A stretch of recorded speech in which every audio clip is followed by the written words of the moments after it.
Hyderabad central విశ్వవిద్యాలయం భూముల అంశంపై పోరాడుతున్న విద్యార్థులకు కేంద్ర మంత్రి బండి సంజయ్ కుమార్ మద్దతు ప్రకటించారు. ఆందోళన సందర్భంగా పోలీసులు అమానుషంగా దాడి చేస్తూ అరెస్ట్ చేయడాన్ని ఖండించారు.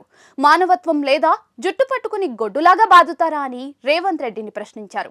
అప్పులు తెచ్చి భూములమ్మితే తప్ప పాలించే పరిస్థితి లేదా అని కేంద్ర మంత్రి బండి సంజయ్ నిలదీశారు.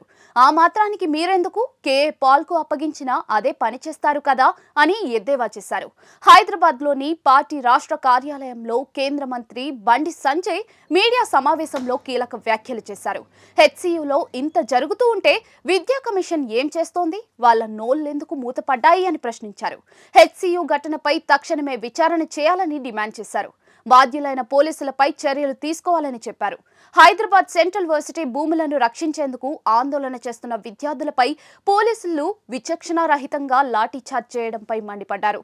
హైదరాబాద్ సెంట్రల్ యూనివర్సిటీ భూముల రక్షణ కోసం విద్యార్థులు ఆందోళన చేస్తూ ఉంటే వాళ్లను గొడ్డును బాదినట్లుగా బాదుతారా? అమ్మాయిలని చూడకుండా జుట్టు పట్టుకుని గుంజుకుపోయి చితకబాదుతారా? ఇదేం పద్ధతి అని కేంద్ర మంత్రి బండి సంజయ్ ఆగ్రహం వ్యక్తం చేశారు. భూములు విక్రయించకపోతే రాష్ట్రాన్ని పాలించే పరిస్థితి లేదా? భూములన్నీ వేల కోట్లు సంపాదించి దండుకుపోవడమే మీ పనా అని మండిపడ్డారు. రాబోయే తరాలకు గజం భూమి కూడా ఉంచకుండా చేస్తారా? ఇదేం పాలన అని నిలదీశారు. విద్యార్థులు చేస్తున్న ఆందోళనకు తాము సంపూర్ణ మద్దతు ప్రకటిస్తున్నట్లుగా తెలిపారు. ఈ సందర్భంగా సన్నబియ్యం ప్రారంభంపై బండి సంజయ్ స్పందిస్తూ సన్నబియ్యం కార్యక్రమంలో ప్రధాని ఫోటో ఏది అని ప్రశ్నించారు. రేషన్ బియ్యం ఖర్చులో 10,000 కోట్లకు పైగా కేంద్ర ప్రభుత్వం ఖర్చు చేస్తోంది. రాష్ట్ర ప్రభుత్వ వాటా 2,000 కోట్లు మాత్రమే. కిలోకు 40 రూపాయలు కేంద్రం చెల్లిస్తోంది. మీరు భరించేది కిలోకు 10 రూపాయలు మాత్రమే అని బండి సంజయ్ లెక్కలు వివరించారు. ఈ విషయంలో మోదీ ప్రభుత్వం గొప్పదా, రాష్ట్ర ప్రభుత్వం గొప్పదా అని ప్రశ్నించారు. ఆయన కేంద్ర సహకారంపై ఎందుకు నోరు విప్పరు అని ఆగ్రహం వ్యక్తం చేశారు.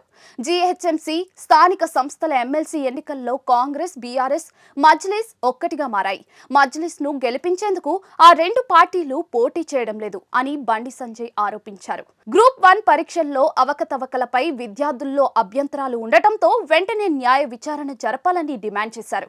కాంగ్రెస్ పాలనలో గ్రూప్ 1 పై అభ్యర్థులు అనేక అభ్యంతరాలను వ్యక్తం చేస్తూ ఉండటంతో వాటిపై రాష్ట్ర ప్రభుత్వం పరిగణలోకి తీసుకుని న్యాయం చేయాలని విజ్ఞప్తి చేశారు. మెరిట్ విద్యార్థులందరికీ కూడా న్యాయం చేయాలని కేంద్ర మంత్రి బండి సంజయ్ కోరారు.